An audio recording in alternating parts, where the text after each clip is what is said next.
balandi émission thermomètre mbote na bino bipai o nyoso bozwami tango nyoso tozalaka na esengo makasi koyeba ete bozalaka ebele na ba support numérique na bino kolanda émission thermomètre ya lelo ezali poto lobela mingi kaka maye mazali koleka na mondelo ya mboka na biso, surtout kipelekese oyo président Kagame ya Rwanda azwi après avoir kokota na connaissance ya signature ya accord RDC Rwanda. Kagame sur le sellette de la vérité internationale, la Kangami international ebi vérité na ye malgré ya kolobaka ba FDLR na kolandaka ba FDLR ti bakosila or que communauté internationale ba ebi vérité na ye ke ba FDLR ya lobaka baza motako moke ebele bazonga na Rwanda. Kagame tinda bango na formation na Soudan, ba misusu bazonga bakoma ba M23 pe ba misusu aboma bango ba FDLR si bakoma ba mikolo ba o motako wana batikala mikolo wana bazali kosenga na président ya les États-Unis d'Amérique sunga bango basala pe dialogue na président Kagame, président ya Rwanda. Ndenge tolobi Kagame sur la sellette de la vérité internationale. Sellette ezali en quelque sorte bakiti oyo bachaka inculpé moto asali bambeba bongo bakondane ye bakangi ye bakorde avant ba exécuter ye bayoka maloba na ye ya suka. Ndenge Kagame akomi biloba.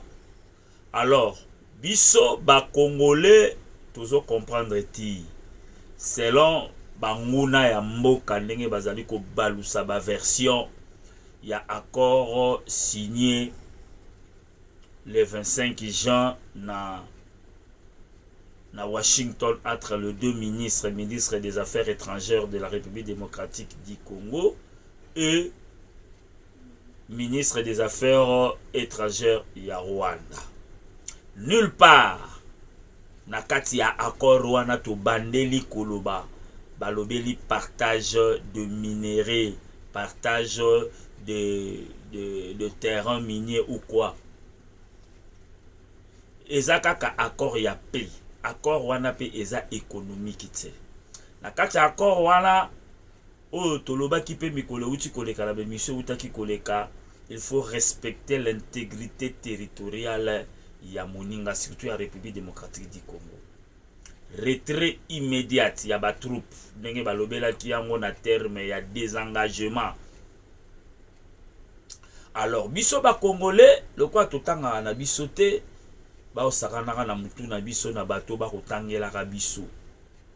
Alors soki Rwanda azalaki bénéfique na accord ya Washington de paix RDC Rwanda, est-ce que Kagame akokaki kozwa kipelekese na ba maloba na ye ba sortie médiatique moko raté akei kolobela même élection ya 2018 élection ya 2023. Est-ce que au monité que Kagame a perdu de pédale, a perdu de bande, perdu tour de rive, mutuezo tourner. Kagame ndima kite ke bakoki ko faire signer ce bango accord wana na pression. Même si à kosanaki ba malade babi il y a un ministre des Affaires étrangères de ton pays. Alors, ce qui ministre na yo ya Affaires étrangères aza empêché ici à Washington, il y a un ambassadeur extraordinaire plénipotentiaire de ton pays. A co-signer. Ba signa ki bakor. bakor ekoti en vigueur. Kagame na ko signé ba accord wana bazaki na connaissance ya eloko te. Baye ko rekotanga nde baye ko comprendre oh nous sommes perdus. Kagame il a même attaqué le président des États-Unis d'Amérique, Donald Trump.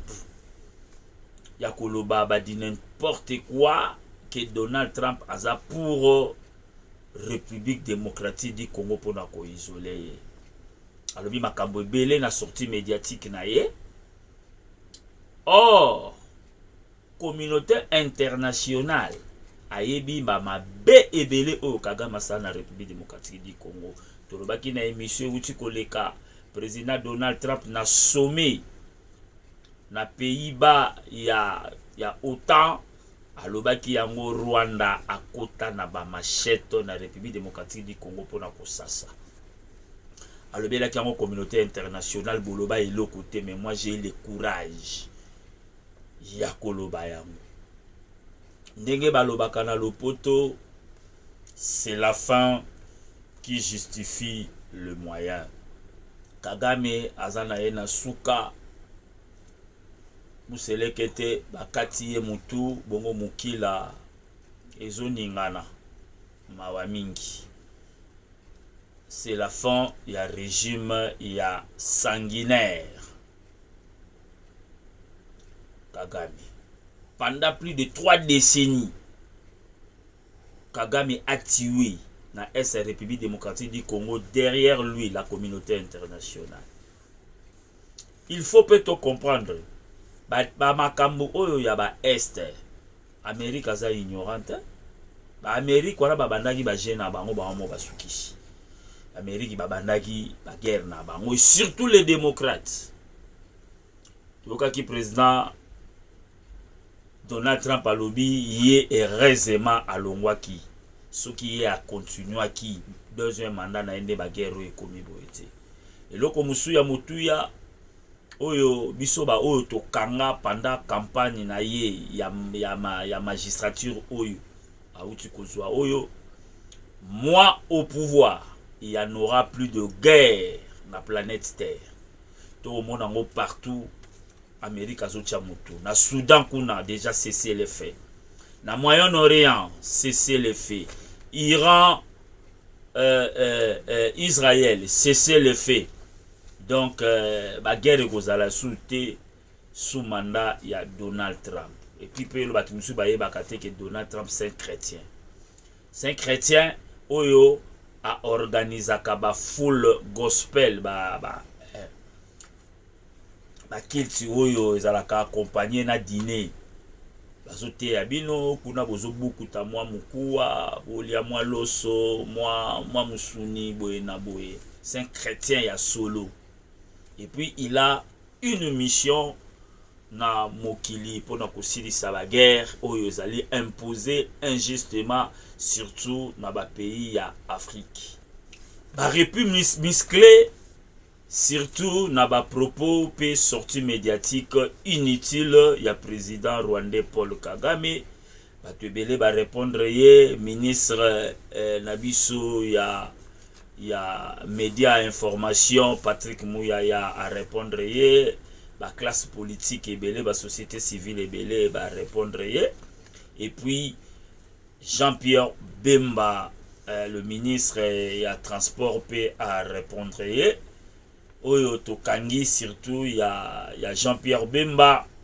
Monsieur Kagame, si vous avez des ambitions territoriales ou politiques sur la RDC, sachez que le Congo ne se discute pas, il se défend.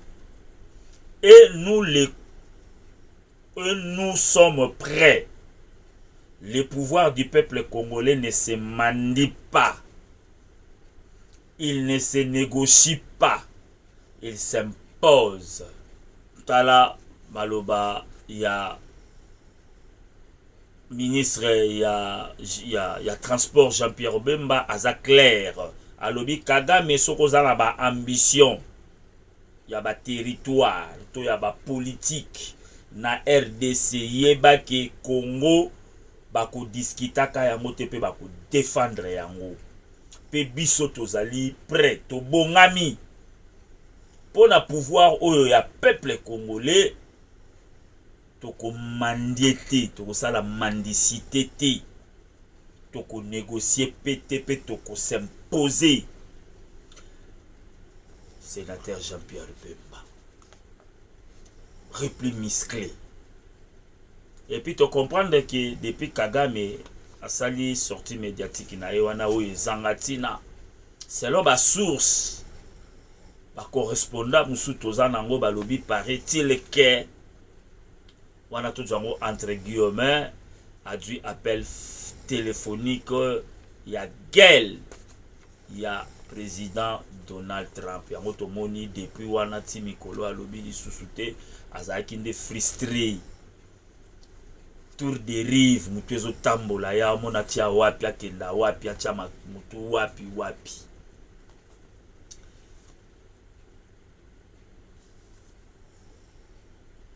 Force spéciale ya Blackwater bazali déjà na position pona koya kosala musala na bango na société ya militaire na 3 mandats oyo badui ya les États-Unis d'Amérique ya Qatar pe ya République démocratique du Congo. Na kati na bango wana ezali na ba élément ya ba Colombia bango nde na mandat bazali na yango pona koya ko sécuriser est ya République démocratique du Congo pe ko sala ratissage. Blackwater ezali bongo société privée ya liboso ya mokili. Tolobeli yango na ba émission pe oyo euti koleka ebele. Première mission na ye oyo ya marché na ye ya muneno ya gagné ezaki les États-Unis d'Amérique. Bongo République démocratique du Congo ezali deuxième marché na ye. Azana plus de 7000 éléments. Azali pe na ba avion de guerre, ba avion de chasse, ba drone, ba char de combat, ba auto blindé boye na boye. Bango nde bazali na mandat ya koya ko sécuriser est ya République démocratique du Congo. Bazali prêt sima ya mikolo to koyoka bango sur le terrain. Soki Kagame na ba M23 na ye ba AFC na ye ba tie ba tetu mitu makashi bakoyeba yango.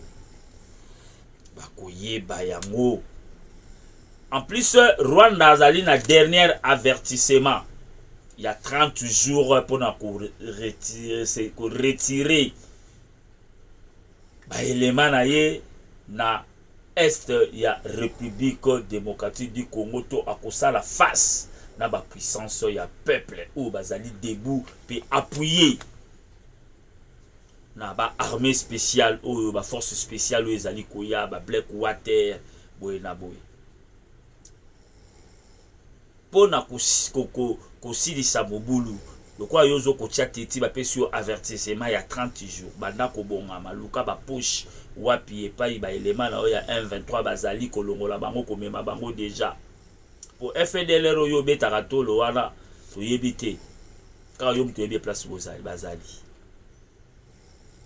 Donc oko faire face soki au boy koto sa avertissé pambate déjà wazalendo azana 15000 éléments o baza déjà zonga ya Nord Kivu na Sud Kivu na ba entité ba territoire ya pembeni oyo bango bazwa ka formation accélérée ya 45 jours baza déjà wana baza prêt. Kabila na consultation na Bukavu amemaki mbongo ebele yambala ya sima ye moko atindaka nanu mbongo yambala oyo lokola séjournaki na Uvira amemi na mbongo ebele akabi ba $50,000 pour na ko diaboliser ba wazalendo batikela ye nzela aleka Fizi Kalemi Grand Katanga wazalendo abi mbongo tozwi yango tole yango toko trahir président Tshisekedi te au président Tshisekedi azosala mpona kosilisa guerre oyo tika kosala yango te. À part 15 000 éléments ya bawazalendo, 7 000 commandos ya FARDC baza déjà na Kalemi, baza déployé na Kisangani. Nyonso wana mpona kokengela mondelo ya mboka avec force. Déjà fizi wana eza déjà blindé na ndenga osakana te. FARDC akomi na système tokotinda matériel, pas de makelele, pas de kufilmer. Ba matériel pinda ekende ti na suka kuna ya kosakana te. Ba armement lourd ya kosakana te. Ba drone CH4, ba drone ya ba nouvelle génération ya ba indien, ba auto blindé, ba char de combat donc ya kosakana te. Makele les ali souti. Bo sutu kaka ke armement sur le terrain. Bandeko babolingo congolais tolingana tozobeta kaka sete na accord o basignaki le 25 juin na Washington. Nulle part balobeli partage ya minere. Eza accord de paix et non accord ya économie. Batika kobebisa biso mitu peuple congolais tolinga mboka toyokola pe kotanga ya mwana baloba na biso congolais soko lingo bombela likambu bomba yango na kati ya livre parce que totanga ati mawa mingi. Merci beaucoup bandeko balandi tala mwandambo abansango tozalaki nango mokolo na lelo yango wana. Soki bosepelaki na émission ya lelo ezalaki bongo réalisé toujours na ngai mais votre humble serviteur. Sima ya caméra ngai moko kaka. Alors na pesi bino rendez-vous na émission oyo ezali koya soki Yesu Kristo Masiya azongi te.